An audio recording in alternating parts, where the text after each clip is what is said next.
13. 13. We're episode 13. 1. Wednesday. 3. Wednesday. It is Wednesday. It is the day before Halloween. The day before Halloween. Ooh. So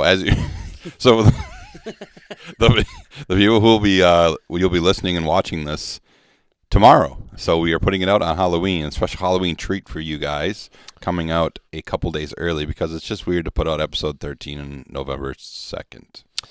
Yes. Right, yeah. Yes. I mean, this is a great treat. It's better than all of the Reese's Peanut Butter Cups you're going to get. All the cups. All the cups. Speaking of those, I saw some random picture of somebody that said like they bought one of those huge mixed, or no, it was a king size Mega Value Plus or something, and it had five Reese's cups in it, and all of them had bites taken out of it, and none of them had peanut butter in it. It was just chocolate discs. Which is you should actually get like I would riot. The death penalty for that. That is not okay. Burns the grocery store down or whatever. Dude, you know how pissed off I'd be though if like you got that and like there were literal bites taken. Like I would never. There weren't bites. I don't know. There weren't bites taken out of it. Oh. They just were like, oh, that's weird, and then all 5 of them had no peanut butter in it. Oh, okay. So there were 5 pieces, but they took a bite thinking, okay. maybe it's just that one. And then, that's so fucked or up. maybe maybe I read it wrong. But if there was bites, that would be. I mean, I think you'd kind of feel it through the package. You'd be like, well, they got the cardboard insert thing, so you can't like feel the size. Right, of them. I guess. Yeah, I guess. That's how they get you. Does it? Don't trust anybody. But thank you guys for joining us for episode 13. The big 1-3. The big 1-3. Hard to believe we've done 13 of these. Our subscriber count is growing. Yeah. I know last time I looked, we were at 69. I think we're even actually up from there. So we should be growing. Anyway. And remember, once we hit 100, we are going to do a special random drawing. Also, hopefully all of you, if you're listening to it this morning, are safe tonight and go out when you go trick-or-treating or whatever bouncing in the club, Big Willie style, you're looking at getting to. Be safe. Be safe. Yeah, we are at 71 subscribers on 71. Cool. We're YouTube right now. We're inching our way closer to 100. Only took 13 episodes to get there. Hey, that's all right. I feel like I've seen most podcasts like don't even like straight up erupt until like 100 or 200 or whatever it is. And most have such a backlog that you can just go back and watch them all. All the shows that I like that people throw me onto or recommend, I'm like, oh, and they've been since like 2015 or something like that. Right. So, I mean, it doesn't matter. We're doing this because we like to do it. We're not, I mean, it'd be nice to get a bigger audience, of course. Oh, of because course, when we have bigger audiences, you can send in your stories. That's right. Because now we get to read the spooky stories, a.k.a. one. We got one. So all you listeners out there. You failed us. I've only got one sent in, and it was Tall Ron. From our boy, Tall Ron. He sent it to me. The constant in our life. It says it's a real story, he says, but it is also dramatized with ChatGPT. And it is called The Unseen Hands by Tall Ron. So, does it say by Tall Ron? Yes, it does. Yes. Actually, right there. Hold on. Oh, sorry. By Tall Ron. Yeah. By above average Tall Ron. There is no other Ron we know. So why he has to be Tall Ron, I don't know. But he's a pretty tall dude. He's a tall man. All right. So, I mean, I got some other stuff that I want to. We're not going to read that story right now. But you go right ahead, Ray. Oh, some okay. stuff we want to make some more announcements. you want to do announcements first and then or whatever, just whatever you're going, go with it. I was going to say like in the spirit of Halloween. I figured I was like kind of looking up if you just Google like ghost stories and shit like that, you get a bunch of like obviously people like, oh, my counter moved once or whatever, like but I was looking up some stuff just in general, like just funny stuff, and there's always like the frequently asked questions on Google, right? Right. And one of the frequently asked questions was, what is the shortest ghost story? Which doesn't really take up any of our time at all whatsoever, but it's hilarious that there's a short ghost story. Okay. Because it's literally one sentence long. I assume you're going to go ahead and read it right now. Okay. So it just says, the world's shortest horror story consists of only 2 sentences that were written and published in 1948 by Frederick Brown. Okay. It says, the last man on earth sat alone in a room. There was a knock at the door. That's it. That's pretty spooky, That's actually. fucked. I feel like you could take that one sentence and make a whole movie out of it. I would. There probably is. I remember listening to early AM radio in the truck man. in the truck driving days, and there was a Coast to Coast? It might have been Coast to Coast, where they did a call-in episode where people could call in and tell them. I think they had I think it was 2 sentences they had maximum Oh, okay. to tell to see who can come with the scariest story. And I don't remember. I remember those. I don't remember any of them at all, but I do remember I know those. somebody had called in, but I don't remember exactly what it was. But it was a cool thing. I used to listen to. If you haven't ever listened to Coast AM, look it up. It's so good. The original host has long passed away now. His name was Art Bell. Art Bell. Excellent show. It was on from like midnight to 4 a.m., and it was basically just people calling in claiming to be either time travelers or psychics or Oh man, so much of that. So much of that. people, claim they had haunted things or anything supernatural, paranormal like that. And every Halloween they did a thing called Ghost to Ghost, where people would call in and tell their ghost stories. And the cool thing about the show is it was never screened or anything like that. They were live calls, so sometimes you would just get people like yelling or saying stupid shit, and he would just go, oh, "Okay, all right, bye," and then hang up on them. Or someone would try to be like blah blah.com or whatever, trying to plug their website or whatever. Oh, of course. It was great. It was great. I believe it's still going. Art Bell's not the host anymore, so I haven't really dabbled in it, but it's great. Yeah, I mean, Coast to Coast fucking AM is God. I mean, they were. I mean, it's still going, but obviously not with Art anymore. But George Knapp, I think, is the host. George Knapp. Okay, but yeah, I mean, fucking Art Bell. I mean, I think a lot of people, even if they haven't listened to Coast, know who that guy is. Honestly, Right. if they've dabbled in anything radio. Right. If you looked up his voice, I'll throw his picture up here on screen. Whatever. You've maybe not seen him, but if you heard his voice, you'd probably be like, "Oh yeah, that guy." Oh yeah, he's got one of those like it's a radio voice that it's infamous forever. There was some infamous episodes. There was one where a person called in claiming to be a ex-worker at Area 51, and they were like saying all the secrets, right? And coincidentally, or not, You be the judge. coincidentally, the person that called in was telling all these things that were, supposed secrets of experiments and all that stuff. Yeah. And it was the one time that their satellite, because it was on Sirius XM, I think it was on, their satellite actually went down like mid-show, and actually Really? the show like just didn't finish. Oh shit. And so obviously the conspiracies went wild. Oh, Like, they knew and they shut them down. Yeah, I was gonna say, And even, they never. you saying that, my conspiracy brain went off. Right. I was Yeah. And people, they never got a hold of whoever it was again. Like they never called in or anything. And I don't know. It's either way. But look, you can look that one up. because they black bagged him and threw him in Siberia. Could have been there. They've just silenced him forever. He's still frozen, like Jack Nicholson in The Shining. Just sitting out there. just stuck in a snowbank. No, excellent show. I don't know why I used to listen to it. I would drive 2 to 3 hours in the mornings, and I would listen to those and scare the shit out of myself because I'm driving in a big-ass semi down the road, pitch black, nothing around me, and I hear them thinking, this is great. That's this is great. what I'll do. Yeah. You should follow that up by watching like Wrong Turn. Wrong turn. Yeah, God. right, exactly. Oh my fucking god. That was one of those movies where I was like, this could either be really fucking bad or it could be pretty decent. And I thought that was. They made those movies 3 were or pretty 4 decent. of those, didn't they? Yeah, eventually? I just remember one super fucked up scene, and I think it might have been the second one, because it was a truck driver. Yeah. Right, and he was like, you like never really saw his face.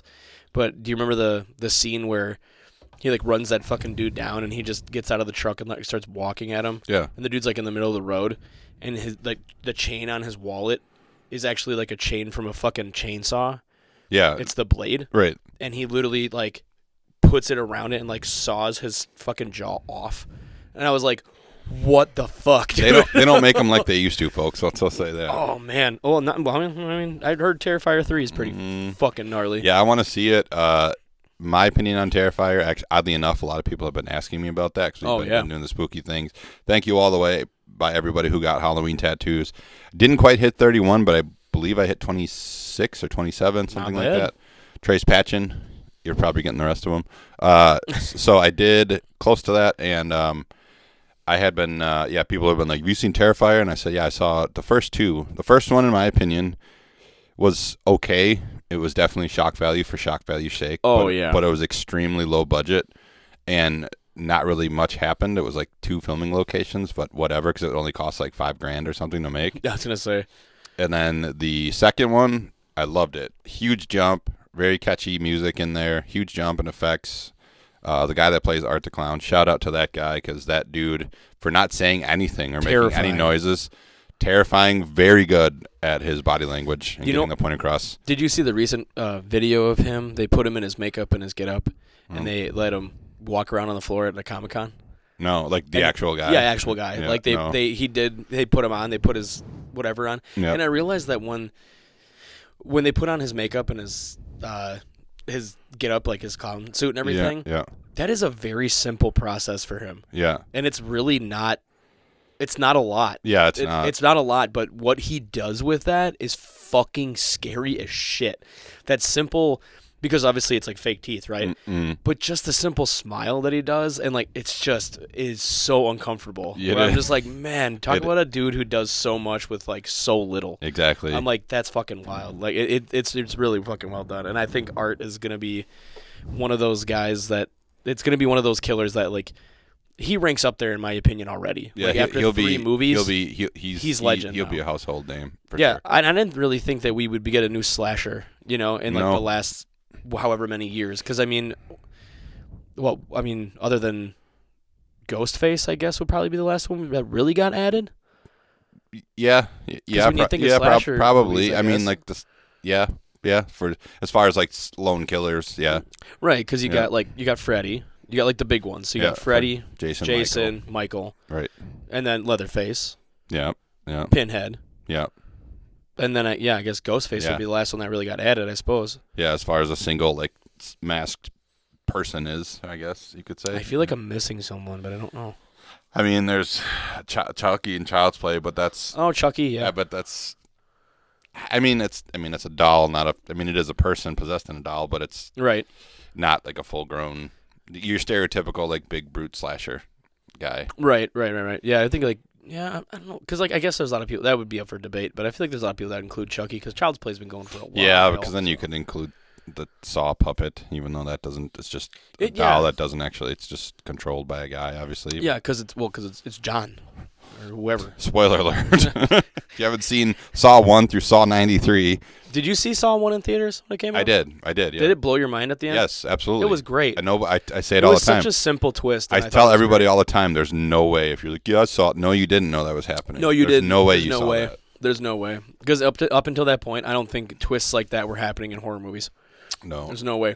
Also, the acting in the first one was fucking terrible. Mm-hmm. I did not go to see it for the acting. Yeah, it was great. It was great. But the kills, though. That was fucking gnarly. Terrifier 3 is supposed to be great, though. Obviously, it's... I heard from start to finish. Hats off to the marketing people, because they are constantly... Well, here we are talking about it, and they are nonstop... people are throwing up, leaving the theater, blah, blah, blah. Like, that's how you get people to see stuff. The more disturbing and be like, don't watch it, it's disgusting, the more you're going to want to go and see it. Absolutely. And I haven't seen it yet, but I expect it to be nothing but absolutely over-the-top violence the whole time. And that's fine, and that's what I'm expecting to see. So fuck, I remember I think the last like really gruesome movie I saw in theaters was Green Inferno. I think that was the last one I saw in theaters. It was an Eli Roth movie, right? Yeah, it was. Yeah, Eli Roth is fucking. I love. He's the hostile guy. He's the hostile guy, aka the Bear Jew. The Bear Jew. Oh yeah, because he was in Glorious Bastards. Yep. Yeah, Eli Roth, man, holy shit. Boy, Green Inferno was uncomfortable. Yeah, you're like. It was uncomfortable, and I don't really get uncomfortable during like gory movies because I usually like those. I prefer those over just regular scary movies anyway. Mm. But holy fuck, man, Green Inferno is uncomfortable. If what I remember from Terrifier 1 and 2 too is all the effects were practical, I believe. Yeah. So they, use super well done. Like the classic. What were you telling me the other day? In Evil Dead, they use cornstarch or cornmeal. Oh, in Evil Dead 1? Yeah. It was, if I remember correctly, it was creamed corn. Cream corn, that was it. Red dye. Yeah, red dye and You said something. You said there's I want to something. say it was like cornstarch or something like that, Yeah, but it was yeah. like just like fucking like next to nothing. But I'll check it out because I did get to go to the Evil Dead. I got to go to the Evil Dead panel for Comic-Con in Chicago, and it was all the original cast from Evil Dead 1. So Bruce Campbell was there, the guy who played Scotty, all the girls were there. Like it was really awesome. Yeah, it was. Oh, here it is. Because the great Sam Raimi did Evil Dead. Mm-hmm. So let me see. He used pounds of makeup to transform actors into demonic creatures. Tom Sullivan, a special effects artist, created many of the blood effects using a mixture of corn syrup, red and blue food coloring, coffee grinds, and non-dairy creamer. Okay, that's what it is. Yeah, great. If you have not seen Evil Dead or even Evil Dead 2 or the newest one, The Rise of Evil Dead. That one's fucking awesome. The Rise of Evil Dead is definitely horror over the top, gory, but Evil Dead is like a horror comedy, and it's awesome. It's like in the Army of Darkness vein if you haven't seen that. Oh yeah, fucking A. But yeah, man, fucking I think Green Inferno was the last one I saw in theaters, and that one fucking scared me. Cause like it's one thing like if you know like I don't think I've seen it. I know what that's it is. the one, yeah, like where they crash land in like the Amazon, and then it's like the tribe of basically cannibals. It's like Cannibal Holocaust, but yeah, they just like pick them one by one, and then figure out a new way to just fucking end each one of these fucking people. Right. I think the fucked part is I think what gets me is it's not like a scary like fucking like jump scare type shit, you know, like I hate jump scares, but that's not what gets me. I think what gets me like really fucking uncomfortable, which is the point, is like when you know it's coming and there's no way to stop it. That's the fuck part. So like you have all these people like in cages and they're just picking each person, and like you know there's no way they're getting out of it. So all you have to do is just sit there and watch it happen, and you're like, "Fuck, this sucks." Like this is so uncomfortable. And this season 2 is haunted houses and stuff, and I know that was we actually, Known Vandals, my group that we were talking about last time, we were actually gonna go shoot a music video in a haunted house, but it took 2.5 weeks for the guy I reached out to respond to me. By that time, we had already done otherwise. So, but actually, quick side note, while you're listening to this, the Known Vandals video will be out right now because we're putting it out tomorrow. Nice. On Halloween as well. So do yourself a favor. Right after you're done listening to this or watch this, or pause this. I don't care. Right. Because this will be an hour. There's just like 3 or 4 minutes. Do yourself a almost favor. 3 minutes on the dot, I believe, with the end credits, which I mean, we can even. Because you guys got your own YouTube channel, right? Yes. So check us out. Facebook, Instagram. We'll even. YouTube. I mean, we can even throw it up on ours too. Yeah, everything is just Known Vandals. Yeah. So simple. So, but check it out. It's pretty cool. We filmed a lot of it in a cornfield, and we wanted to film in a haunted house, but the guy just didn't get back to me in time. But speaking of those haunted houses, a lot of people were asking me, like, I went here, I went there, and just haunted houses have never really been my thing. I think the last time I went to one was probably with Sea Roast, like well over a decade ago. Oh, really? And it's just, I'm not a fan of standing in line for 2 to 3 hours. Freezing. And then you're usually in and out in less than 5. Yeah.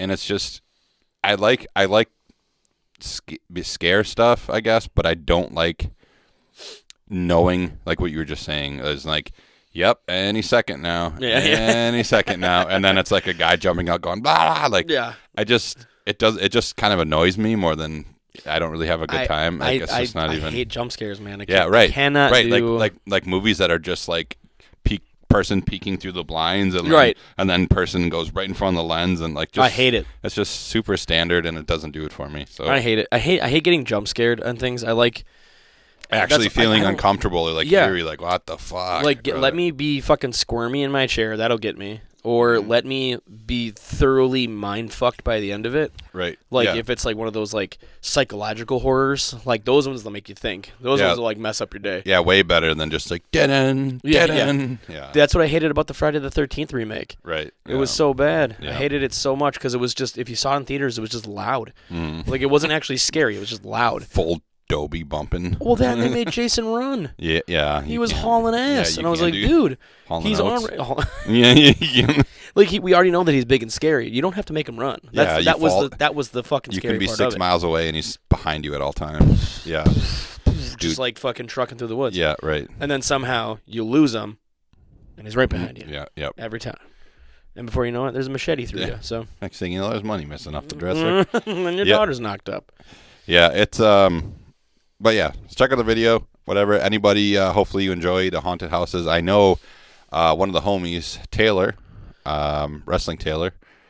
Shout out Taylor Wheeler. I was tattooing him a Candyman hook on his chest the other day, Ooh. and he was telling me he works at one of them, Realm of Darkness, I believe. That might have been the slasher I was fucking forgetting about. Candyman. Candyman. Candyman is very under the radar for sure. He Oh yeah. it is, but he's definitely. He doesn't get talked about enough. Yeah, no, it's like not even doesn't That and, even like- grace the top 10 list sometimes. That and like Jeepers Creepers. Yeah, you could say that too. What the fuck is that thing's name? I don't know. I don't think it- trench coat sickle. I don't. But anyway, he worked at Realm of Darkness, and he told me 2 Saturdays ago that just that one night they had 1,200 people come through. Holy shit. And you got to remember, this is one, and there's at least like 8 that I know of within a half-hour radius. of here. Wow. Holy crap. So I was like, dude, and he That's played like so many. he played like the host or the host character, like when you first walk into the haunted house, and Oh, really? and he's like, welcome, blah blah blah. I don't know why he has a Bela Lugosi accent, but he would talk like that and just like tell everybody like this is what's gonna happen or blah blah blah. I was gonna say I didn't know he was Dracula. Why I talked Blah, like blah, that. I don't blah. know. No, apparently he was dressed as a French maid, which makes it even awesome. Oh, that's even more funnier. scarier. Yes. So If you've ever seen this man, it's a big dude. He's a wrestler. he's a big man. Yeah, but they've just never really been my thing, dude. Just not really Nah. into And there's them. some really fucking banging ones around here that are pretty consistent every year. Some dude, I can't remember. Sorry, dude, if you're watching or listening. I can't think of your name right now. He told me about, I don't know if it was around here, but somewhere where they had zombie paintball. So they put you in a hayride, like a hayride Yeah. cart, and you Yeah, that paid is around here. and you paid X amount of dollars for 100 paintballs. Yes. And real people, like obviously with pads and gear, dressed up as zombies, run in the woods, and then they just hayride you through, and you pop, pop, pop, pop, pop. Dude. And I was like, dude, that's the shit. That is I'd the pay like $100 for that. I heard they turned the fucking the power down a little Oh, I'm bit. sure. Like, Could you imagine all fucking day being just a zombie? new crowd. Yeah, I would. Whoever fucking volunteers for that is a masochist. Like, yeah, pepper me with paintballs over and Yeah, that over. shit. Even with pads, dude, that shit hurts. fucking sucks. So, Oh, it hurts so bad. so yeah, but I heard that and I was like, that's a fucking genius idea. That's a money maker waiting to happen. Oh god, and then some. being in a fucking ice bath every night, soaking my welts. Covered in Like, packing foam. fuck. Yeah. Fucking Christ. Ugh, man. That does sound like a lot of fun, though, dude. Fucking just paintball the shit out of people. That and trick or treating will be tonight, depending on when you're listening to this. But and it's like fucking 80 degrees somehow. Yeah, dude. Just Fucking wild. past 2 days. Ugh. I hate it. Uh, I hate this weather. so yeah, enough of Give me that. cold shit. Hopefully you guys had a wonderful Halloween season, and we're gonna be soon into the turkey trot, Turkey chat. the Santa scamper, The all that kind of shit. holiday hootenanny. Holiday hootenannies. So Ray, I know. Do you want me to lead off here with this story from Absolutely. our friend Tall Ron? And Absolutely. Let's do Tall Ron's spooky story. All right, let's do What is it? The Hidden Hands? The Unseen Hands by Tall Ron, Unseen Hands. assisted from ChatGPT. Oh, man. Okay, it is maybe 5 paragraphs or so, 6, something like that. Nah, not bad. All right, here it is. And he writes, says, okay, I grew up in a small town, tiny, barely on the map, with fewer than 1,000 souls. Our house sat right across the street from an old cemetery, the kind of place where the wind whispers through crumbling headstones. My brother and I shared a room, as you do when you're young, and most nights were uneventful. But one night, when I was about 7, something strange happened, something I still can't explain. It was the dead of night, and I woke up feeling wrong, like something was off. The air was thick, heavy, as if the very atmosphere had changed. I shifted, trying to stretch my arms out, but I couldn't. My blanket, my sheets, they were wrapped tightly around me, not just tangled, but tucked. My entire bed was made over me, and I was trapped underneath it. Only my pillow remained under me, as if it were left there deliberately. Panic set in. I thrashed, trying to break free from the suffocating layers of fabric that had somehow cocooned me while I slept. My heart pounded in my chest. I scrambled out from beneath the covers and bolted upright, breathless. Of course, the first person I blamed was my brother. He must have done it right. It had to be him. I shook him awake, my voice trembling, accusing him of playing some twisted prank. But the look on his face, it wasn't one of guilt, but confusion. Genuine confusion. He swore he hadn't touched my bed. He hadn't even stirred from his sleep. I didn't believe him. How could I? Who else could it have been? But as the years passed, I brought it up again, expecting something, maybe a guilty smirk, a confession. But no, he denied it, every time. Now, I can't help but wonder, if it wasn't him, what was it? What unseen force had made my bed while I lay there helpless beneath it? I sometimes think about the cemetery across the street. Maybe, just maybe, something from that place wandered over, something old, something restless. Maybe I had disturbed something without even knowing it. So, Jake, if you're listening, tell me the truth. Was it you? Or did something else crawl out from the graveyard and tuck me in? Just a little too tight. That was Ron's story for the spooky request. So, also very well read, by the way. Very well read. Totally tell it was a Chat GPT assisted for sure. Hey, that's fine. Ron, if that really did happen, and I think I remember when I tattooed you one time, you were telling me about it. That's the worst, dude. If you actually woke up and your bed was made above you, like what the fuck is that? And not like, I hate that. That is, that's super gross. Oh, I hate that. It makes me claustrophobic. Like just getting like tucked in where like you can't move, like you can't like wedge your arms out, like you're just kind of like shoved underneath. Yeah, you. like normally you'd think of like night terrors and this and that, but you make a bed around you, that doesn't make any sense. That's fucked. Like that'd be hard to do, like fully. You can't. How are you gonna do that? Like to like, you had to like tuck yourself in that tightly. No way. Oh, fuck that. So yeah, I'd love to. Good story. That is good. Good story. That is very good. I like that one. Ray, I know you said you had some stuff. Yeah, I was. So like everybody online that grabs the all this spooky shit out there. Everybody always jumps to creepypasta, right? So everybody like writes like creepy stories and stuff like that. Some are true, some are just made up. Most of them are just kind of people like writing fiction and right. whatever. But sometimes some shit really jumps out. I'm like, wow, this is actually really good. Mm-hmm. But yeah, so I mean, I could read a creepypasta one. You Otherwise, there's like humorous ghost stories. You should read. But I was looking at something actually earlier. It was what is the most famous creepypasta post? One that comes to my mind right away is Jeff the Killer. I know Jeff the Killer was a huge one for a long time. That was one of the first ones I think too, actually. Yeah. But actually, in the because I feel like when you break down like what kind of horror stories there's always like you have the slasher films, you have the psychological thrillers, you have paranormal shit like that, and then you have one that comes along and you're like, wow, you created a whole new thing. But like the one that was the most famous that I think they actually made a movie about it was The Rake. I thought you were going to say the Russian sleep experiment. That was another huge one too. But The Rake was actually from I don't recall that one. Oh really? Mm-mm. Oh man. Okay, hold on. I'll show you a picture because they made pictures of The Rake. But that started out as a creepypasta post. But and I'll put up a picture too, and I'm gonna show Luke. But this was The Rake. Oh, okay. Yeah, I've seen that. Yeah. I've never read the story, but yeah, I've seen that before. So that was one of the most famous like creepypastas ever. Was The Rake. But I mean, besides The Rake, I think the other one, might be taboo to talk about because we're in Wisconsin and this is where it happened. But the Slender Man shit. Right. Because what was that? That was Waiwiga? I want to say Waiwiga. Yeah, those two. Yeah, absolute pieces of garbage. Ugh. But I could read The Rake actually if you want. Yeah, let's hear it. For those that don't know, I definitely recognize the image and I've seen it before, but I definitely never read the story. Or the Jeff the Killer or the Russian sleep experiment. Maybe I'll read that one if you guys don't know that one. That one's a great one too. I watched that movie. The Russian sleep experiment. Okay, but yeah, you go ahead and you read that one while I pull this up. All right, give me 1 second here. Let me. You'll have to excuse me because I'm still not 100%. Hold on 1 second. Okay, here we go. I think. Well, this is the Russian sleep experiment's long as fuck, but. No, it's.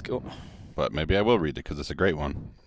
Oh, the Rake creepypasta, A Suicide Note 1964 is what it's called. Dyatlov Pass.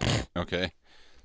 As I prepare to take my life, I feel it necessary to assuage any guilt or pain I have introduced through this act. It is not the fault of anyone other than him. For once I awoke and felt his presence, and once I awoke and saw his form. Once again I awoke and heard his voice, and looked into his eyes. I cannot sleep without fear of what I might next awake to experience. I cannot ever wake. Goodbye. Found in the same wooden box were 2 empty envelopes addressed to William and Rose, and 1 loose personal letter with no envelope.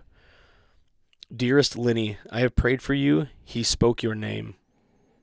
So these are like, they wrote these as like creepypasta posts, and they kind of like took on a life of their own. So it was one of them just said, a journal entry translated from Spanish 1880. I have experienced the greatest terror. I have experienced the greatest terror. I have experienced the greatest terror. I see his eyes when I close mine. They are hollow black. They saw me and pierced me. His wet hand, I will not sleep. His voice, unintelligible text. So the way that they write these is like, you don't know if it's fucking real or not, because like these they instantly remind me of the notes that you find in the Resident Evil games, especially the first one. Yeah. The itchy scratchy, you know what I'm talking about. Yep. Yep. One of them just says, A Mariner's Log, 1691. He came to me in my sleep. From the foot of my bed, I felt a sensation. He took everything. We must return to England. We shall not return here again at the request of the Rake. So these are all like various accounts of people encountering what presumably is the same thing. Yeah. So from like all different cultures, time periods. And it's all these like little blips and stuff like that. And this like really like took off, and people started like adding more to it and stuff like that. And it's like, hell yeah. It just makes it like really fucking scary. Like if you don't know what you're reading.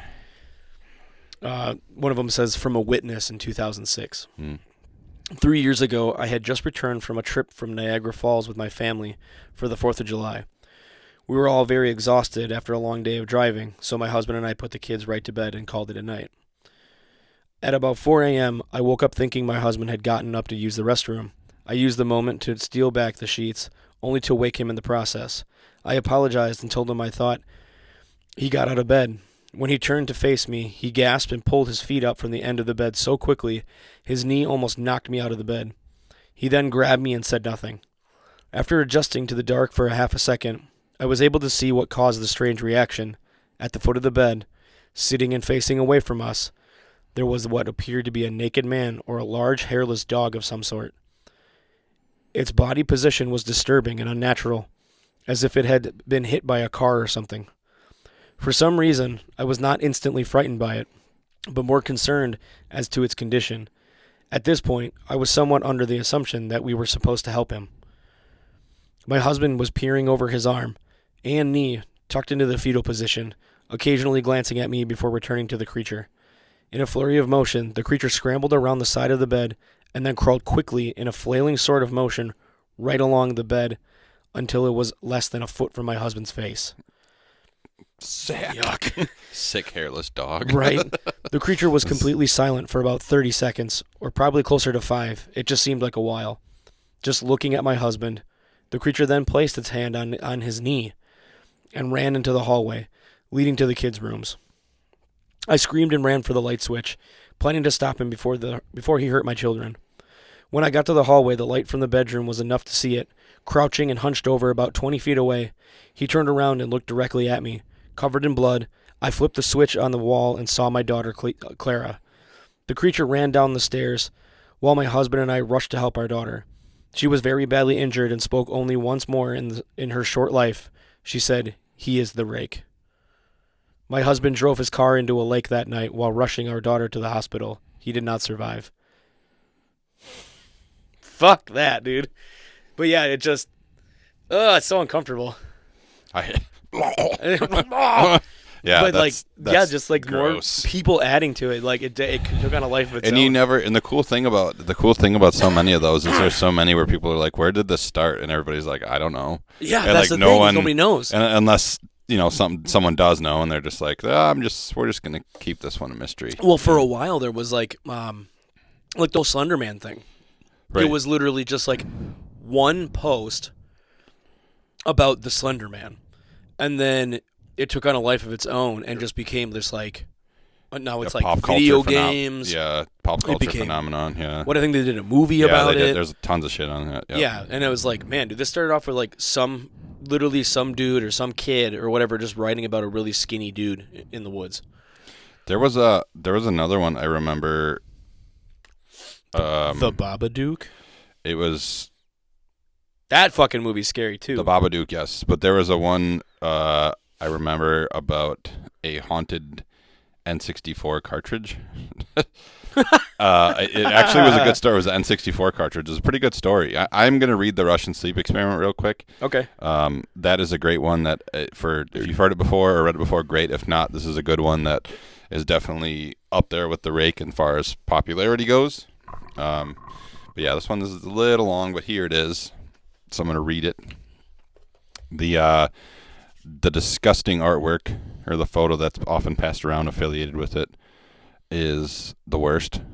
I'll put the picture up on screen or Oh man, show it.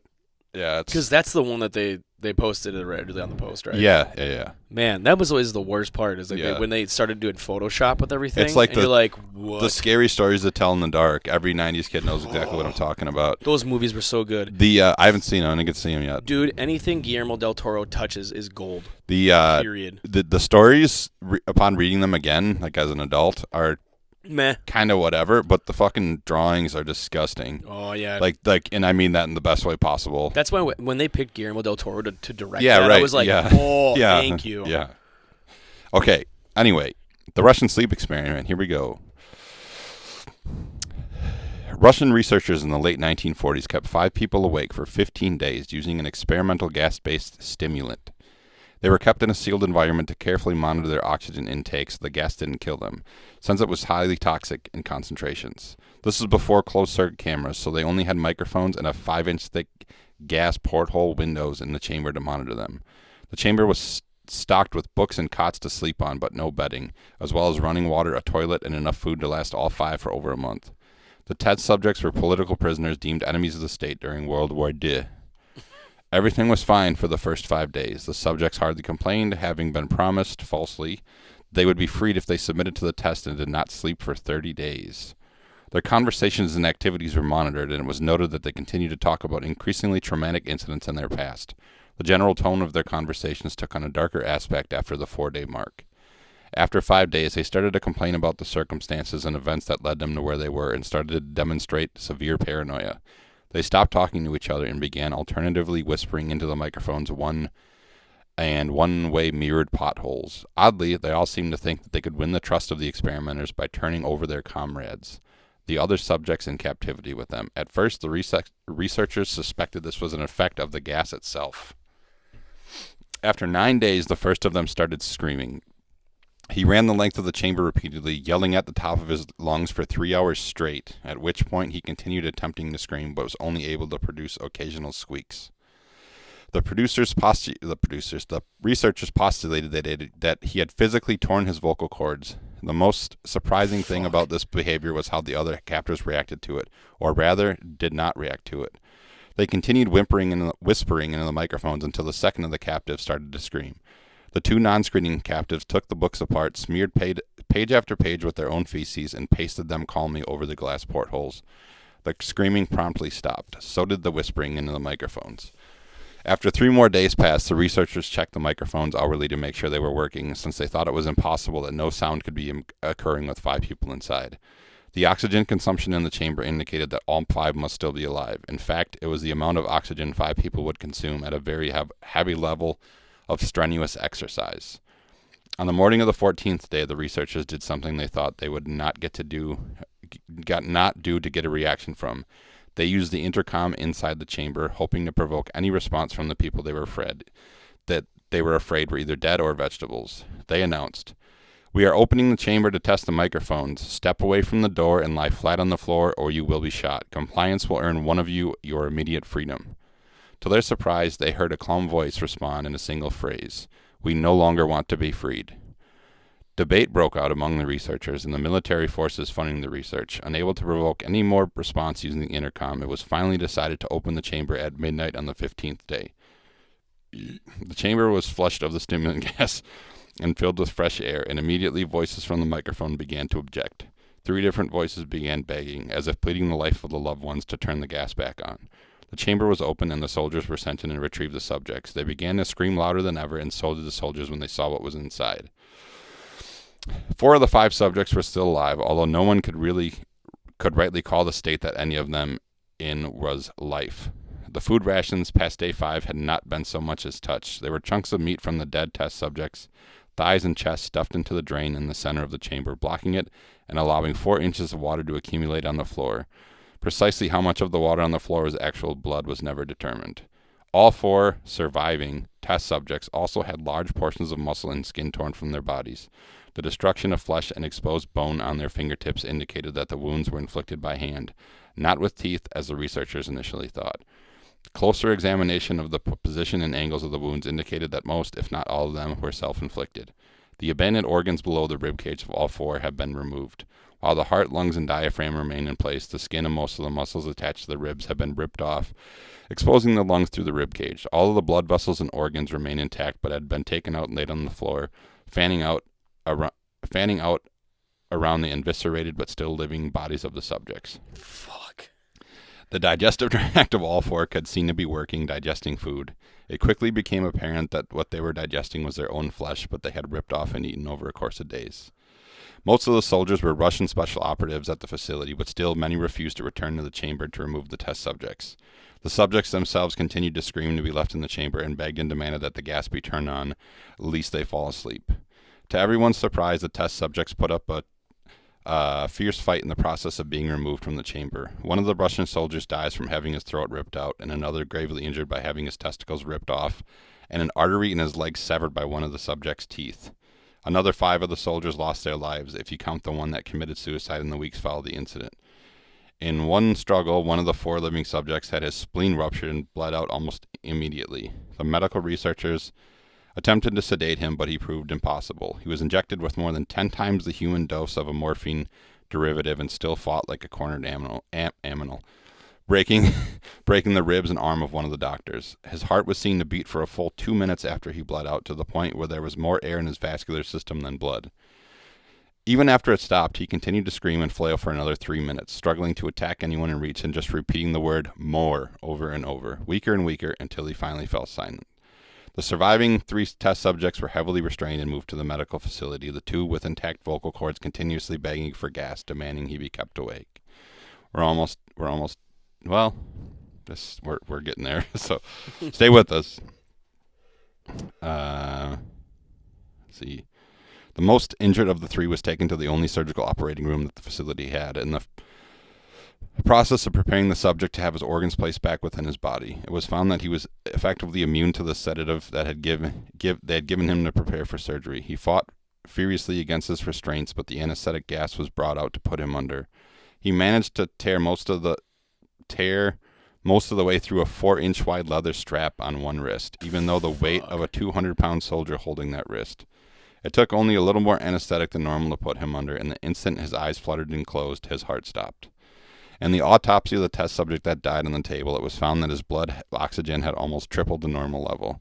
The muscles that were still attached to his skeleton were torn, and he had broken 9 bones in his struggle to not be subdued. Most of them are from his force of his own muscles being exerted on them. The second survivor had been the first of the group of 5 to start screaming, his vocal cords destroyed. He was unable to beg or object to surgery, and he only reacted by shaking his head violently in disapproval when the anesthetic gas was brought near him. He shook his head yes when someone suggested, reluctantly, that they should try the surgery without anesthetic, and did not react for the entire 6-hour procedure of replacing his abdominal organs and attempting to cover them with what remained of his skin. Fuck. The Fuck. surgeon proceeding stated repeatedly that it should not be medically possible for the patients to be alive. One terrified nurse assisting the surgery stated that she had seen the patient's mouth curl into a smile several times when their eyes met.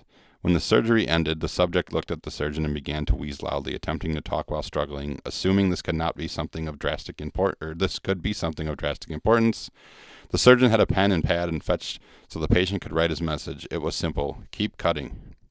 The other 2 test subjects were given the same surgery, both without anesthetic as well. The surgeon thought it impossible to perform the operation while the patients laughed continuously. Once paralyzed, the subject could only follow the attending researchers with their eyes. The paralytic cleared their system in the abnormally short amount of time, and they were soon trying to escape their bonds.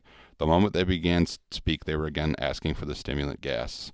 The researchers tried asking why they had injured themselves, why they had ripped out their own guts, and they wanted to be given gas. One response was, "I must remain awake."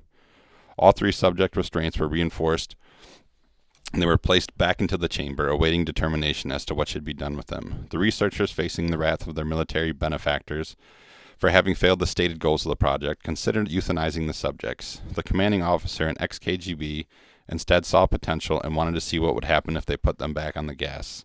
The researchers strongly objected, but were overruled. All right, we're in the final stretch here. Objection. Yes. In preparation for being sealed in the chamber again, the subjects were connected to an EEG monitor and had their restraints padded for long-term confinement. To everyone's surprise, all 3 stopped struggling the moment it was let slip that they were going to go back on the gas. It was obvious that, at this point, all 3 were putting up a great struggle to stay awake. One of the subjects that could speak was humming loudly and continuously. The mute subject was straining his legs against the leather bonds with all his might, first left, then right, then left for something to focus on. The remaining subject was holding his head off the pillow and blinking rapidly, having been the first to be wired to the EEG machine. Most of the researchers were monitoring his brain waves in surprise. They were normal most of the time, but sometimes fluttered or flatlined inexplicably. It looked as if he was repeatedly suffering brain death before returning to normal. As they focused on paper scrolling out of the brainwave monitor, only one nurse saw the man's eyes slip shut at the same moment his head hit the pillow. His brain waves immediately charged to that of a deep sleep, then flatlined for the last time as his heart simultaneously stopped.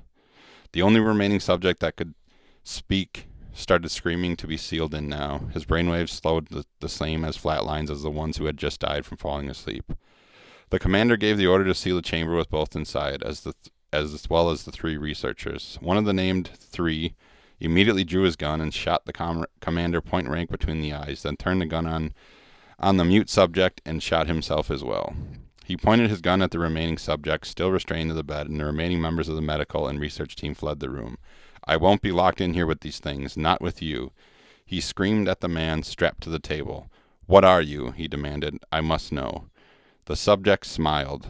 "Have you forgotten so easily who we are? We are the madness that lurks within you all, begging to be free at any moment in your deepest animal mind. We are what you hide from in every night in your beds. We are what you sedate in silence and paralysis when you go to the nocturnal heaven that we cannot tread." The researcher paused, then aimed at the subject's head and fired. So flatlined as the subject weakly choked out, "So nearly free." And that's the worst thing I've ever read. Fuck. Fuck in so many ways. Oh my god. I never read the creepypasta part of that. But Yeah. Fuck, that's Yeah. even worse. Sickening. Oh god. In all actuality, I mean, even though someone made that up, and this was before ChatGPT existed. Way before. So that is a fucking work of art. If someone made that up, that was a really, really good story. And I feel, I don't know, I think, I could look it up, but I think the longest someone ever stayed awake was 12 or 14 days. Mm-hmm. And they followed him 24/7 in and out of the bathroom, everything, to make sure he wasn't like dozing off at all. And then from what I remember, he just fell asleep for like 12 hours and then woke up like nothing happened. It was totally fine. Yeah, fucking after, I mean, what is it? I think it's like after like 48 hours you start hallucinating. Yeah. Because your brain can't fathom what you're doing. You're right. And so to me, it's like the whole thing at the end of that story about how like that's all inside of us all. I think it all boils down to it too. Like whenever there's desperate panic or we're all the same, take away your clothes, your social status, your belongings, we're all doing the same thing. Primates. Yeah, no matter what color you are, no matter what background you come from, We're all doing the same shit. Trying. I to think the survive. reason why that one's so scary is it checks all the boxes. It does. Yeah. It's everything gory. It's psychological as fuck. Yeah. It's mind-meltingly fucking like just all of it. Like where you're like, what is this gas? Is it real? Is it Right. not? Like Right. what's in it? Like why is it making people do this? Like is it just keeping them awake? And then they went through this whole thing of like them eating themselves. It's got everything. I think the longest I personally ever stayed awake was 72 hours. I tried to force myself just because I wanted to see what it was like, and it was the worst. I hated it, and everything started shape-shifting and moving. Yep, and, I think we've all done it. it was the worst thing ever, and I don't know. I get really mad and irritable when I'm awake for 24 hours now, so Same. I can't even imagine. Man, that would suck fucking. I could see that actually happening if that actually people were forced to stay awake for days and days, like, and like locked in a room with each other. I could see shit like that happening, 100%. Oh god, yeah. And like I feel like every time they do like a horror movie or something psychological like that, it's always like people like realizing that the human condition of being human Right. is very fucking fragile. So you kind of like realize what people are capable of, and I think those are the fucking ones that are the scariest for me. But It's like the Stanford prison experiment. I was just gonna say that which to me give is somebody that much power and watch what they do with it. right. Yeah, Yeah. that one was fucked up. That's not even a horror movie, and that is fucked up. No, that one is fucked up. But yeah, I mean, fuck, I would do the same thing. I'd like lose my shit too. Yeah. I'd be like, you're not fucking. This ain't real. You're not gonna fuck with me like that. I'd be like fucking rioting too. Fuck that. Fuck, dude, that's so good though. That's one of the best like creepypastas like ever. I think. Next one's so long. There's a really good one about an N64 haunted Zelda cartridge, Majora's Mask, I believe. It's called Ben Drowned. And Really? yeah, it's a really good one. It's I'm looking at it right now. I've read it before, but it's very, very, very long. It'd probably take me a good 20 minutes to a half hour, but check that one out as well. Yeah. I googled top horror movie characters of all time, and Okay. it just gives you like the fictional character list, Yeah. and like a lot of them we put up, but I feel like honorable mentions need to be definitely addressed. Like we totally forgot about Pennywise, but Sure. because it's the shit. Yeah, it is. My favorite thing is as you scroll down this fictional list, it says Jack Torrance, and it's literally Jack Nicholson's face in the fucking in the door, and he's like, "Here's Johnny." The axe. Fucking shit. It just says Xenomorph. Just a xenomorph. Black Phillip. Black Phillip. Black Phillip. From The Witch. He was the goat. Okay, yeah. Oh, Jeepers Creepers. Literally, the thing is literally just called The Creeper. Lament configuration. Lament configuration. Yeah. Yeah, it's literally just called The Creeper. Okay. Fair enough. So stupid. Yep, Slenderman, Yeah, yeah. Dr. Jekyll, Mr. Hyde. Yep, Art the Nice. Clown's on here. Yes. Art the Clown. Fucking A. Ooh, Keioko's on here too. From what is it? The Ring? Or The Grudge? Yeah. One of the two? I don't know. Every Japanese horror thing is just long black hair. So, Yeah, and a girl. Yeah, every time. I don't know why. It's We pick strange, like manly, beastly men, and then Japanese are like, you know what's scarier than that? This schoolgirl. this stringly schoolgirl with longest hair ever. Did you see that they did? Did you ever see the fucking Grudge versus The Ring? No, I haven't. Do you know that that's a thing? No, I didn't know that was a thing. So you know how they did Freddy versus Jason here? Yep. They did The Ring versus The Grudge. Oh, nice. So That's awesome. it was obviously all done in Japanese, but yeah, it was literally the girl from The Ring versus the girl from The Grudge. That's cool. I've never watched it because I was like, you got to be shitting me. But I was like, all right, this will be interesting. If you've seen it, leave a comment. I've never seen it. I've wanted to watch it for a long, long time. I think ever since I saw it, but I was like, the entire cover of the thing was like all in Japanese. So like all I could figure, all that it would said was like the Ringu versus the Grudge, and I was like, oh, that's sweet. Super number one fun time Yeah. having. Champions of winning. Superb champions of winning. Most good, or what is it? Best? I can't remember. Most best or something like Most that. goodest. Most goodest. But yeah, it says IGN did a top 31 horror movie villains of all time. Like that's recently they posted that? This was posted October 31st, 2022, updated January 11th, 2023. Okay. 2 years ago. Number 31, The Babadook. Yeah. Jigsaw. Mm-hmm.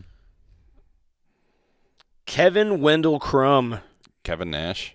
from fucking Split with James McAvoy. I don't think I've seen it. I don't know what The it is. one where he's got like 23 personalities. Oh, yeah. That's Yeah, a fucking yeah, awesome movie. yeah. I don't know if I put that as a horror category, I wouldn't. But fuck, what a good character though. Holy shit. well, for 31, I guess. Yeah. I mean, yeah, Sure. he's up there. The Entity from It Follows. I could see that, yeah. Frankenstein's Monster. Mm-hmm. Norman Bates. Fuck yeah. Damien Thorne from The Omen. Mm-hmm. The main kid. It's all yeah. for you, Damien. Jump off. Oh, yeah. The Creeper. Annabelle. Dude, fuck anything with dolls, by the way. That's- Yuck. Yeah.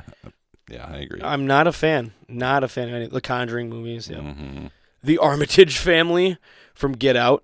Get out. Okay. Yeah. Oh, dude. What is it? Is that Peele that does those? Jordan Peele? Key and Peele. Yeah. Jordan Okay. Peele that does those? Yeah. Dude, that guy is fantastic. Get Out and Nope and Us. And Yeah, and yeah, holy shit. Twilight Zone reboot. All that. Yeah. Oh, so good. Yep. Ghostface. Candyman. Samara Morgan. That's the one from The Ring. Samara. Okay. That's the the- character or the creature. Yep. Yeah. Yeah, the girl crawls to the TVs and goes, "Whoa. Mm. 6 days you did." Oh. It just says death from Final Destination. So, okay. Which, by the way, that movie has ruined me for the rest of my life. I cannot follow a log Or, truck or anything. ever. Like, if I get behind a logging truck, I'm like, nope. Nope. I pass it immediately. I think. That's a good idea, regardless of any of that stuff. But Dude, I've talked to so many people that are like, dude, all I can think about is Final Destination. yeah, I go, yeah, yep. Yep. Poltergeist. Oh, rightfully so. And the curse that goes with that fucking movie. Annie Wilkes from... Oh, Misery. Oh, the Yep. crazy ankle shatterer. Yeah. Chucky. Reagan McNeil, or Pazuzu, if you will, from The Exorcist. Mm-hmm. Jack Torrance, naturally. The Thing. Fuck yeah. Hell yeah. That's up God, there. that movie's so good.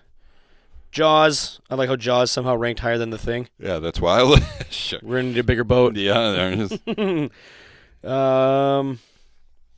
10. Zombies. Just in general. Yep, just Yeah. zombies. Yeah, Which, to me, would not be what it is today, and it would not have the fucking cult following that it does without the fucking great George Romero. of course not. Absolutely fucking beastly. Pennywise. Mm-hmm. Pinhead. Mm-hmm. I don't know what's going on right now. Okay, there we go. Hannibal Lecter. Right. Fucking A. Speaking of that, I did a super killer Hannibal Lecter mask tattoo on someone. Hell yeah, you did. And the other day she came in to buy a gift card. Thank you. And I was like, cool, looks like it healed great. She's like, yeah, sometimes people ask if this is Jason's mask. And I was like, What an idiot. What a bunch of idiots. not even close. Not even close. Totally different shape. Totally. Full hockey mask. Yeah, versus a half mouth Versus with half. 3 lines. And yeah. Anyway, go ahead. 6, we have Leatherface. Mm-hmm. 5, Count Dracula. The Bram Stoker's. Dracula. Okay. 4 is the Xenomorphs. Xenomorphs. 3 is Jason. Yep. 2 is Freddy. Mm-hmm. And number 1, Mike. Michael Myers. Michael Myers is number 1. Okay. I mean, all I right. guess. All I right, mean, of yes. course, they do the top 3 as like the top 3, but Right. which makes sense. But I mean, damn, really? Like out of all of them? Yeah. But- That's, All right. I'd put him in the 10, but not number 1. Yeah, I kind of agree with the top 3. Yeah. But yeah, man, we're sitting at we're sitting- at almost an hour right now. Sitting at right an hour. Well, to cut this one short, we gotta crank this one out and get it out for you That's right. You guys. You. Creepy pastas. Yeah, check them out. Spooky ass stuff. Thank you to Tall Ron for the. Yes. So that was a good one. That was That's a super good one. yeah, that was a real one that we know from a real person. So, thanks for the gift cards for everybody and for participating in the Halloween thing. Holiday season is upon us, so you'll be getting haircuts left and right. So Yes. come see this guy. Yep. And I'll give you a PSA before we leave. If you listen to the podcast and you haven't been seeing me lately, I'll just tell you, give you a heads up now. Book in pronto, ASAP, right now, as soon as you know your schedule. I don't want to leave anybody behind when it's holiday season because I'm going to be busy. So book in as soon as you know. Get in here, get your wig clipped, so you don't look like a total fucking degenerate for your kids and your family and in-laws. Right.